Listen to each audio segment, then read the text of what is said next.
Salut tout le monde, c'est Lydia du Craft Cash qui est avec vous. Aujourd'hui, je vais vous montrer comment créer une bordure quand même vraiment simple qui prend vraiment pas de temps non plus.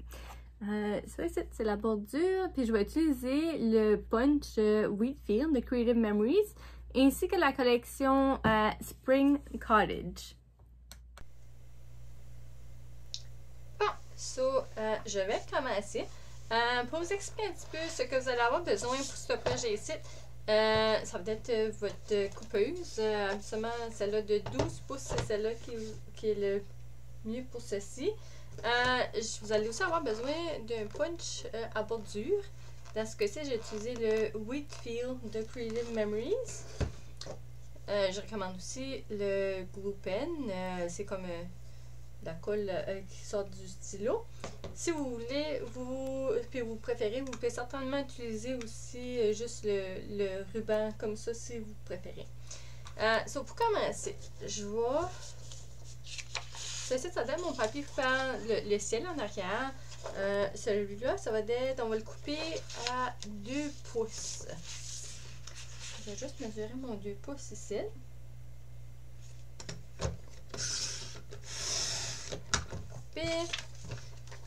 Donc, première coupe de fait. Après ça, ici, pour la petite bordure de fleurs, ça doit être à 1 pouce.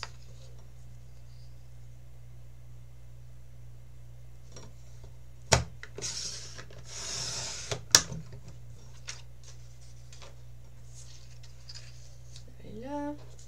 Ça, je vais garder juste plus tard pour quand je vais utiliser le punch. Ensuite, ici, avec les billots de bois. Ça va être un petit peu plus qu'un quart de pouce. Moi, ici, sur ma machine pour découper, j'ai comme une petite ligne là, par rapport à ce que le nouveau sticker là, pour les pouces et les centimètres commence. C'est ça que je vais utiliser pour me guider. Mais je vais vous montrer par après. Ça donne juste un petit peu plus qu'un quart de pouce. Je vais juste être sûre que je les baisse la ligne tout le long là, parce que c'est vraiment celle-là que ça va déranger le plus si que c'est pas bien coupé.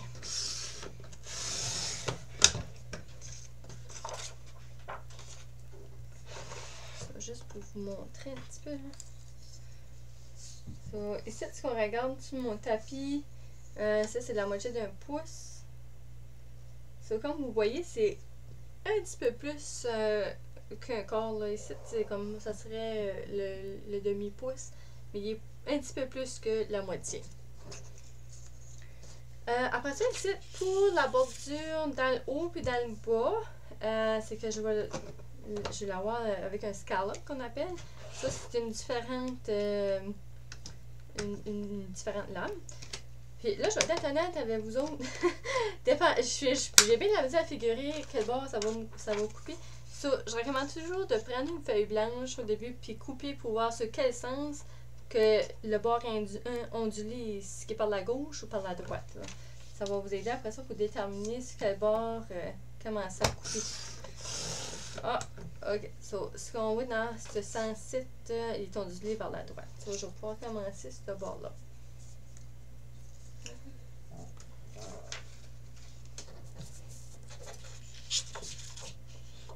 Et ça, on va l'avoir environ 3/4 d'un pouce. Je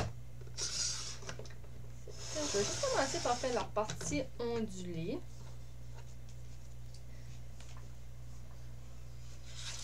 Puis là, étant donné que je sais que ça ondule de ce sens-là, je vais tourner ma page et faire le bord qui ondule encore. Quand je vous ai vu que c'était environ 3/4 de pouce, là, je vais le mettre à 1 pouce et demi pour pouvoir couper l'autre bord.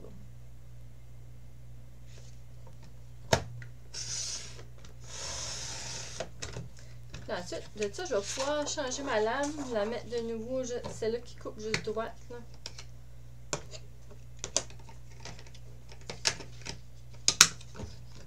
À ce moment-là, je vais le couper droit dans le milieu.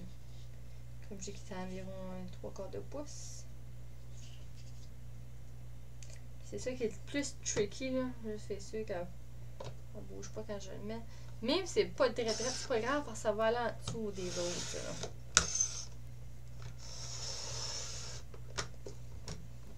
Ça, j'ai le top, puis j'ai le bas de fait. Puis, pour ceux qui connaissent pas le trimmer de Creative Memories, je peux mettre mes lames autour. Bon, ça d'après ce que je peux voir, il me reste juste au niveau de ma bordure. Puis, comme vous pouvez voir, boys, c'est quand même une bordure qui se fait relativement assez vite, puis c'est quand même vraiment simple. C'est vraiment le fun parce que ça peut être fait avec n'importe quelle collection de papier, n'importe quelle bordure.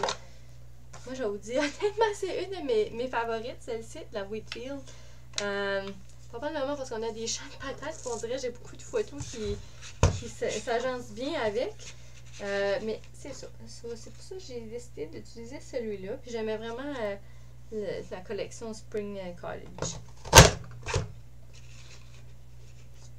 Je vais aligner ça, finir de la couper.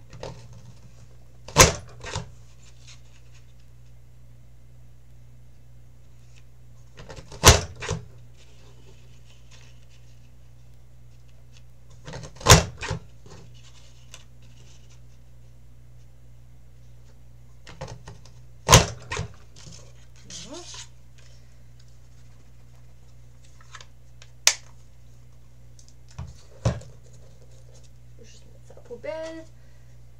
Pour les personnes qui connaissent pas ce truc-là, le tire-rouleau pour enlever les poils de chat, les boubous sur nos pantalons, nos chandails, mais c'est parfait pour ramasser les petits morceaux de papier qui restent. Là, il me reste juste à couper ma bordure, la ligne droite. Ça ne dérange pas vraiment. C'est sûr que ça va être en dessous, manière d'un autre. J'essaie juste de bien commer la couper droite. Là.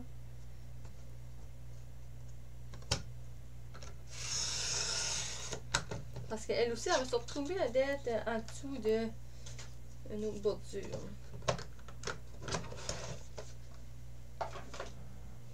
So, pour l'agencé, pour l'assembler, je devrais dire, je vous recommande quand même de commencer avec le top. Après ça, je vais faire le bas, puis après ça, je vais faire le milieu pour tout que ça l'ajoute un peu de flow. Là. So, habituellement, avant de coller, j'aime tout le temps regarder où exactement je vais le coller. Des fois, juste quand même mes petites mesures en dessous. Le bleu représentant le ciel, il va aller par-dessus le vert avec la partie ondulée dans le haut. Et moi, j'aime bien le stylo ici là, pour la colle. Ça me laisse mettre des lignes assez fines quand même. Puis je trouve que ça me donne quand même plus de contrôle pour comment de colle que je mets. Puis où exactement que je veux que ça aille.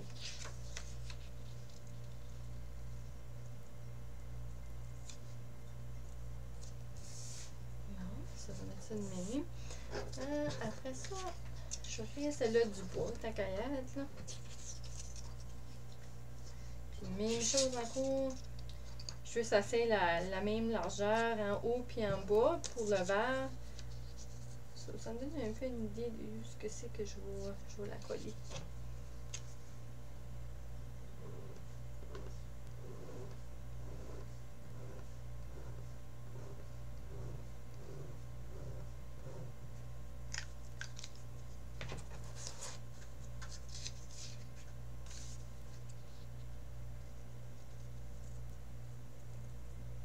C'est pour ça que je disais la borde du vent, même si c'était pas égal, c'était pas big deal.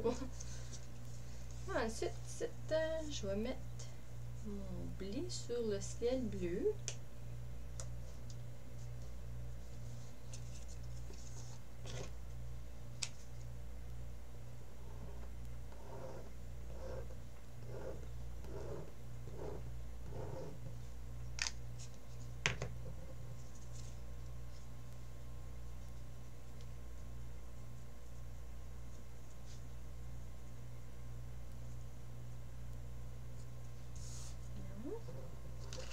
Après ça, je vais mettre celle-ci là.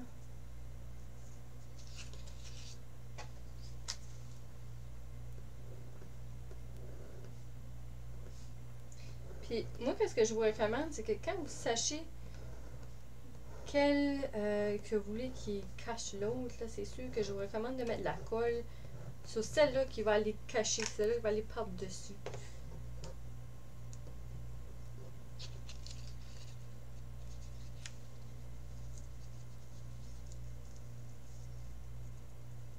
C'est sûr, même si c'est pas parfait dans ce cas-ci, c'est pas trop la fin du monde parce que j'ai encore ma dernière petite bordure ici que je vais mettre dans le milieu. Comme ça ici. Puis vraiment, j'aime vraiment celle-là parce qu'on dirait que ça fait ça moins choppy, là, on dirait que ça fait un meilleur flow entre le bas et le haut de ma bordure.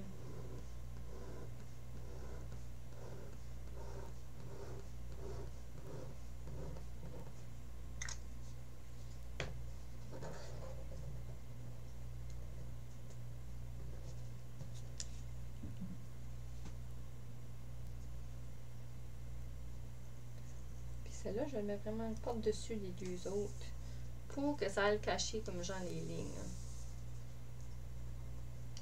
Puis en n'ayant pas trop mis de colle, mais c'est ça que ça fait quand même le fun qu'il n'y a pas trop de colle qui coule à l'entour. Ici, dans ce cas ici, on dirait qu'il m'en manque un petit peu, ça je vais aller m'en rajouter un petit peu. Les enfants ont joué avec mon stylo.